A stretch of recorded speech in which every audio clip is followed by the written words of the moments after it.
quelqu'un qui se réclame être journaliste peut délibérément dire beaucoup de mensonges en un live en ce qui concerne une affaire.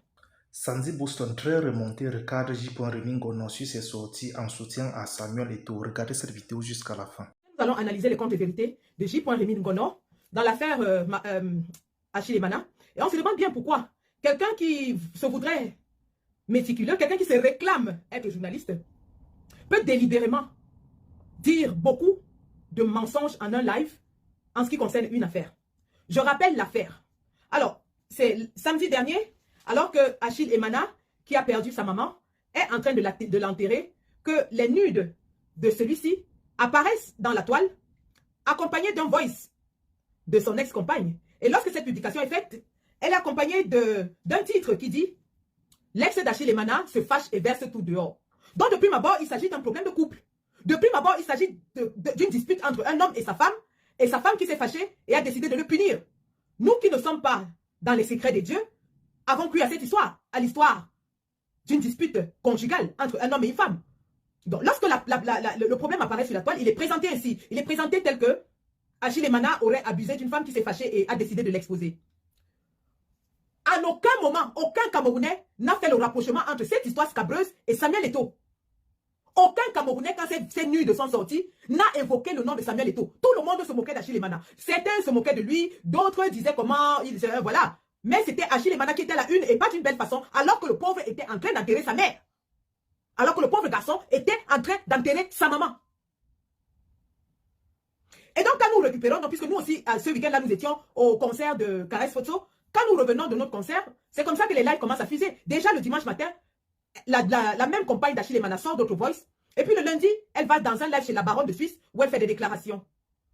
Le lendemain, mardi, la même compagne d'Achille Emana fait un autre voice où elle incrimine Samuel Eto'o et notamment son ami qualité supérieure qui s'appelle Marc Calvin Chega. La même femme va encore accorder une interview à l'influenceur Manos Sabi qui est encore disponible dans sa page.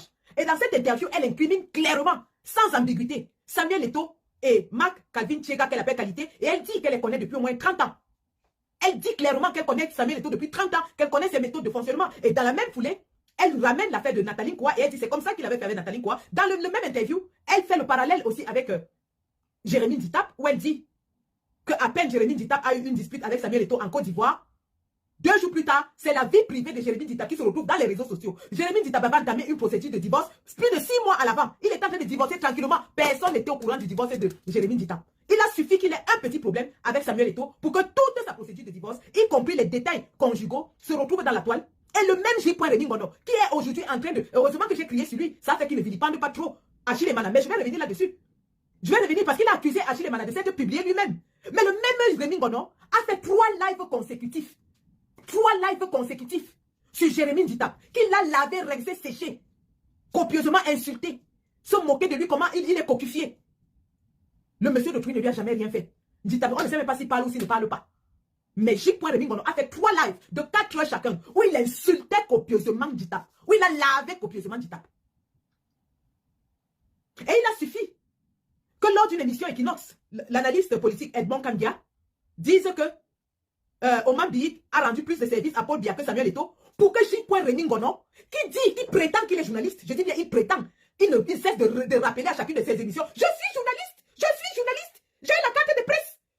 Il a fallu que Edmond Kangia, dans un déroulé propre, explique pourquoi, à son avis, Oman Biik aurait rendu plus de services à Paul Biya que Samuel Eto'o pour que J. Rémi Ngono fasse un poste nauséabond où il l'insulte, il lui dit copieusement, lui dit qu'il fume le kion, il fume le banga et il prend la cocaïne.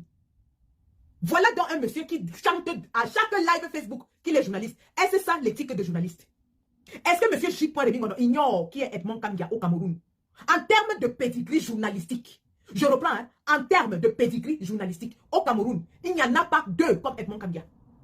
Parlons peu, parlons vrai. C'est que celui qui a un background et un CV plus lourd que Edmond Kangia en journalisme au Cameroun vient de déposer ici, on voit.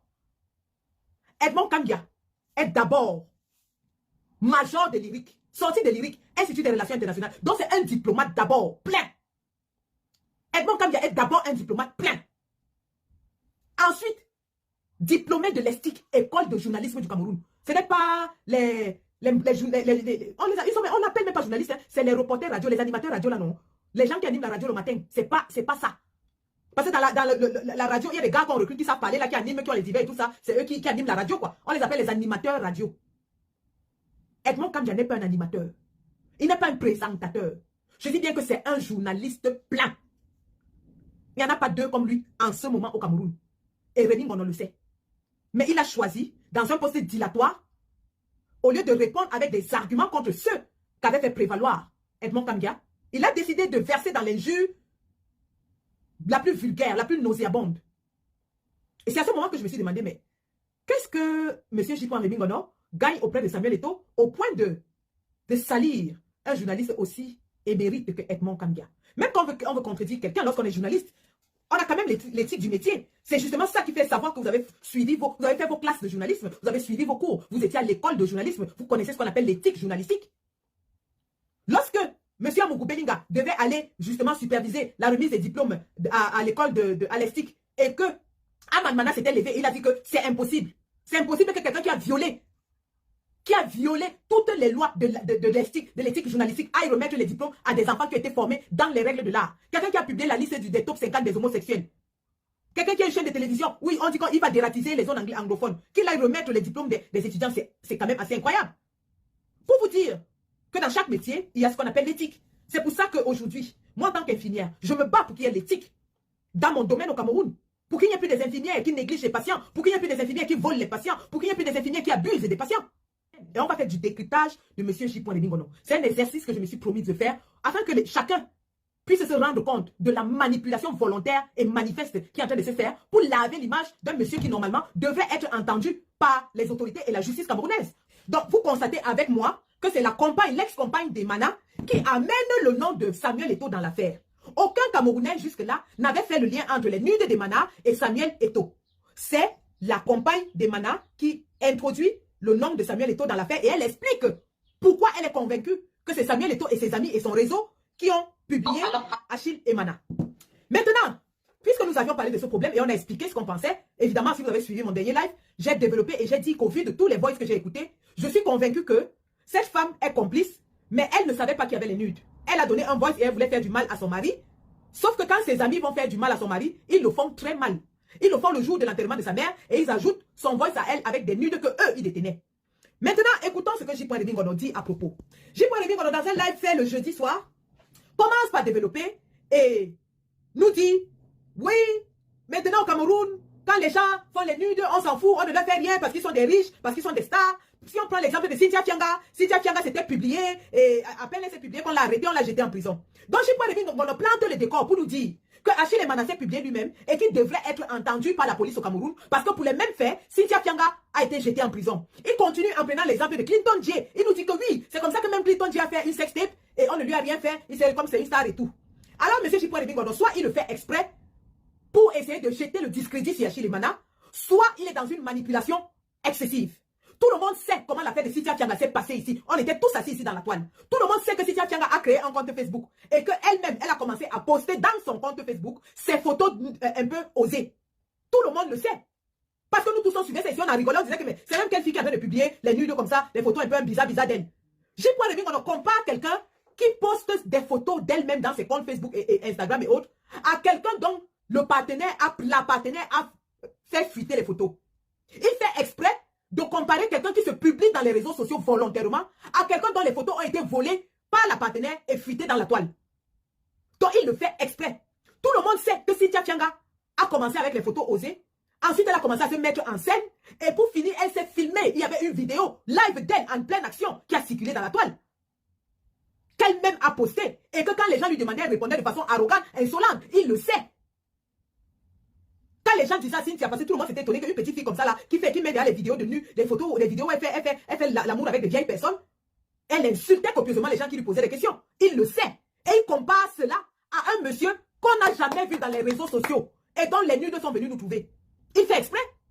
Il fait exprès. Pour continuer, il nous prend l'exemple de Mathieu Valbuena, un footballeur français, dont le téléphone avait été volé Et on a retrouvé les nudes dans son téléphone. On a commencé à lui faire le chantage. Il nous dit évidemment comment, oui, Karim Benzema a été chassé, a même écopé d'une peine pour ça et tout. C'est vrai, Karim Benzema avait écopé d'une peine. Parce qu'on avait écouté Karim Benzema. Il prend cet exemple pour comparer et dit que sous d'autres cieux, on condamne ceux qui publient les nudes. Et qu'on devrait donc condamner Achille Emana qui s'est publié lui-même. Parce que J.Remingono dans ce live nous dit qu'on ne soit pas étonné que demain ou après-demain on voit Emana en train de se balader avec sa femme qui sont dans les plateaux télévision, ils ont lancé les chaînes de vêtements et de tout ça.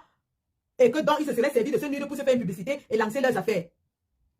Le même J.Remingono qui accuse aujourd'hui une victime d'un acte odieux de s'être fait mal à lui-même le soir de l'enterrement de sa mère. Donc même si Achille Emana qui était footballeur international, avec son statut de footballeur international, le gars a un beau physique. Achille Emana ne pouvait pas faire dans le mannequinat. Il ne pouvait pas porter les vêtements, marcher, être dans les lignes de vêtements pour se refaire une santé après le football. Il est obligé de se publier le soir de l'enterrement de sa mère. J.Remingono nous dit que Achille Emana s'est publié lui-même le soir où il enterre sa mère parce qu'il a envie de lancer une ligne de vêtements. Adama, quand Boris Berthaud nous disait ici que Martinez Zogo est en train de manger le porc épic, ce n'est pas toi qui criais. Lui, il criait ici que les gens qui ont été payés en diaspora, les gens du Somlo, que le Somlo a payé les gens en diaspora, et maintenant ils sont en train de dire que Martinez Zogo est parti manger le porc épic. Tu as crié partout ici que Boris Berthaud, oui, c'était très méchant, très violent, criminel. Dans un cas où Martinez Zogo avait été sauvagement, que quelqu'un se lève et nous dise qu'il allait manger du porc épic. Mais tu ne te rends pas compte que toi-même tu es en train de faire la même chose.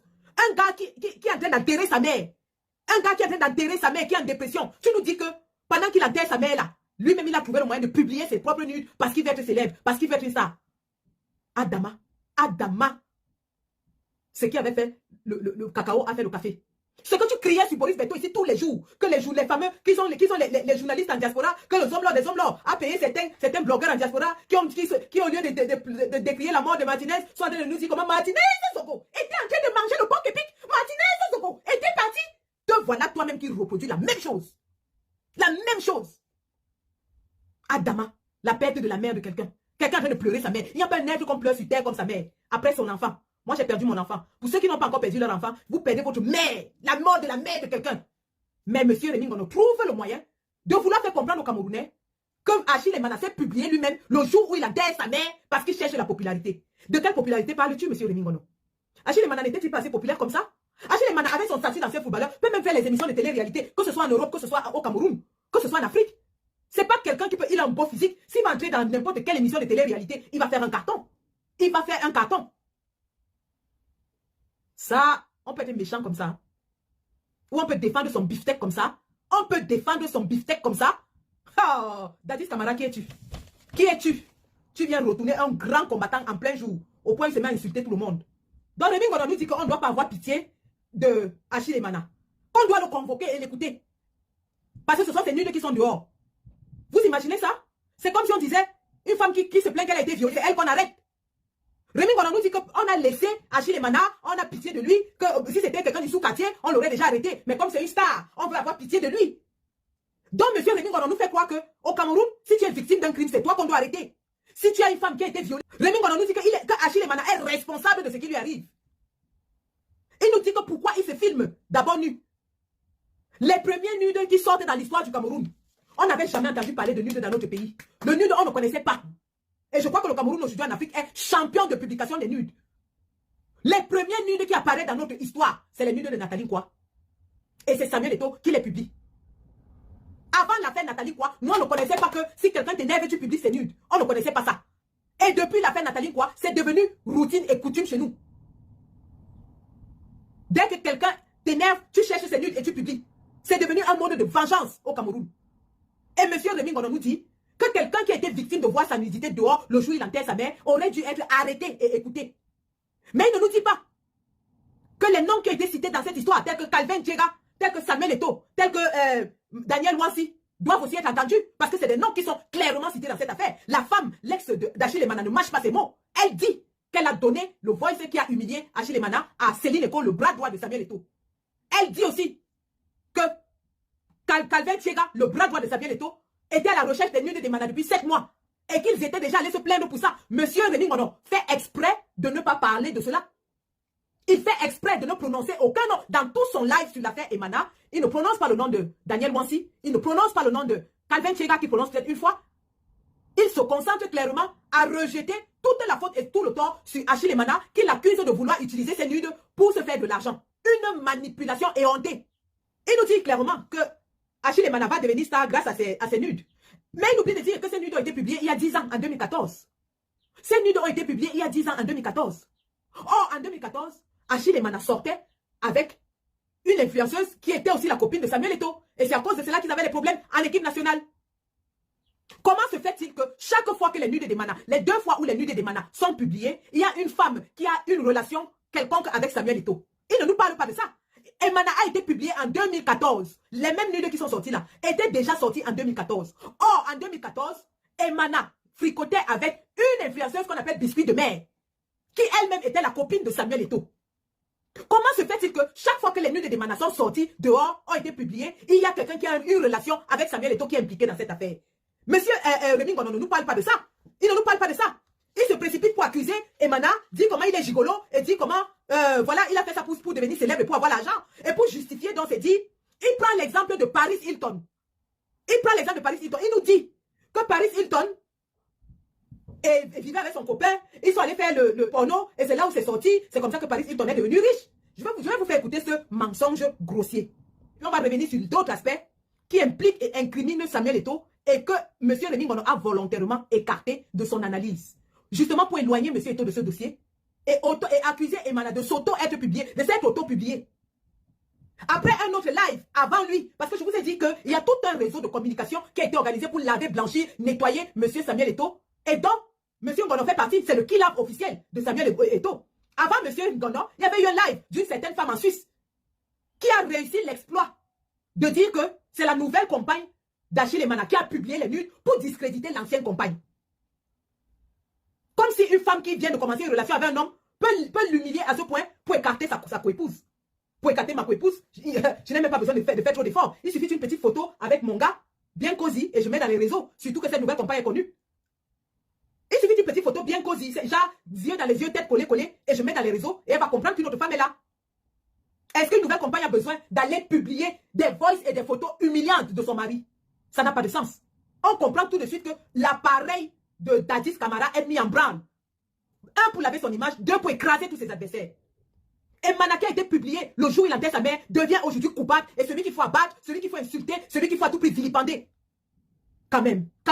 C'est là où des petits Gaulois irréductibles comme nous avons signé un grand compte, que vous avez menti. Vous avez fait ça en Djitap ici. Vous avez insulté un Djitap, vous vous êtes moqué de lui. Comment il est un homme coquifié? Comment il ne peut pas faire d'enfant? Comment le monsieur d'autrui ne vous a rien fait? Vous l'avez lavé, rincé, séché. On est resté tranquille, on n'a rien dit. Parce que si on parlait, on allait dire que c'est le frère du village.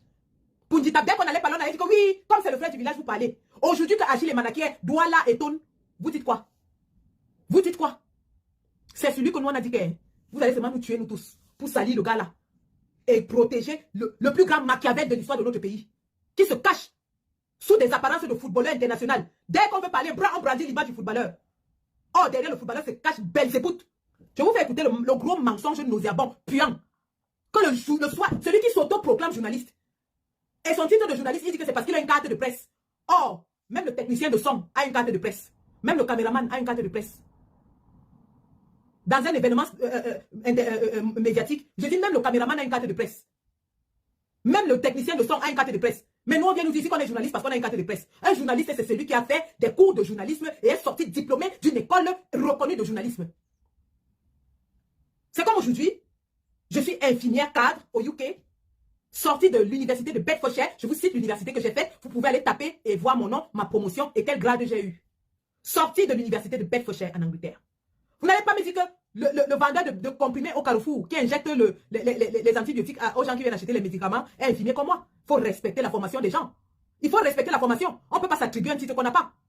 Si vous êtes journaliste, dites-nous de quelle école de journaliste vous êtes sorti et quelle spécialité dans le journalisme vous avez fait. Moi, je peux vous dire quelle spécialité j'ai fait dans les sciences infirmières. Je peux vous dire ce que je suis en train de faire en ce moment dans les sciences infirmières. Donc, notre autoproclamé journaliste, qui d'ailleurs hier, au passage, m'a fait un petit discours mensonger encore une fois, soi-disant qu'on m'avait chassé de la base et que c'est lui qui m'a réhabilité. Comme l'autre fois quand tu avais menti que Marcel Tchangé et Eli Kadji ont vendu Guérandi Mbara. Tu as cité des cadres d'un parti politique, dis que c'est eux qui ont vendu Guérandi Mbara. Et quand tu as démontré le contraire, tu n'as même pas eu l'humilité de venir dire ici que tu t'es trompé ou que tu as menti. Comme tu avais déclaré que André Onana n'ira pas à la Cannes. Tu as dit qu'à l'instant T, Ando Nana n'ira pas à la CAN. Après, quand Ando Nana se retrouve à la CAN, tu commences à dire que oui, tu avais dit qu'à l'instant T et que c'est l'instant T là que les gens n'ont pas compris. Tu crois que tu vas mentir aux gens? Tu crois qu'on a des cerveaux de moineaux? Tu vas mentir aux gens jusqu'à quand? Toujours en train de raconter des bobards, des gros mensonges puants. Des mensonges qui sont gros comme le bus dans une cour de récréation. Un gros mensonge.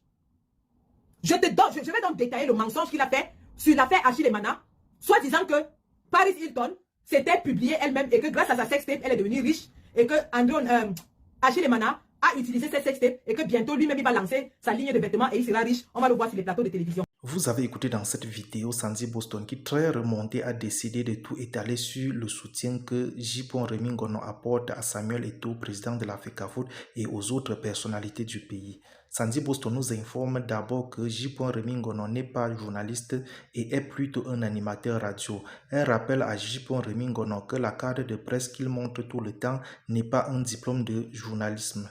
Sandy Boston dit qu'un journaliste est celui qui est sorti de l'école de journalisme connue et que même un caméraman peut avoir une carte de presse selon les circonstances. Sandy Boston nous informe que J. Remy Ngono prend ses positions en fonction des financements qu'il reçoit et déplore sa position sur l'affaire qui oppose Marie-Claude à Achille Emana. Sandy Boston dit ne pas comprendre comment J. Remy Ngono fait pour prendre des positions aussi bizarres quand une affaire concerne Samuel Eto'o sur les réseaux sociaux.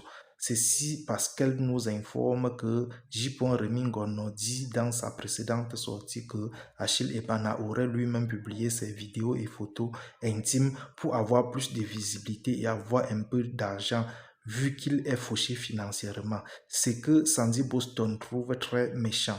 C'était tout pour cette vidéo. N'oubliez pas de vous abonner à la chaîne et de cliquer sur la cloche de notification pour ne plus manquer nos prochaines vidéos. À la prochaine.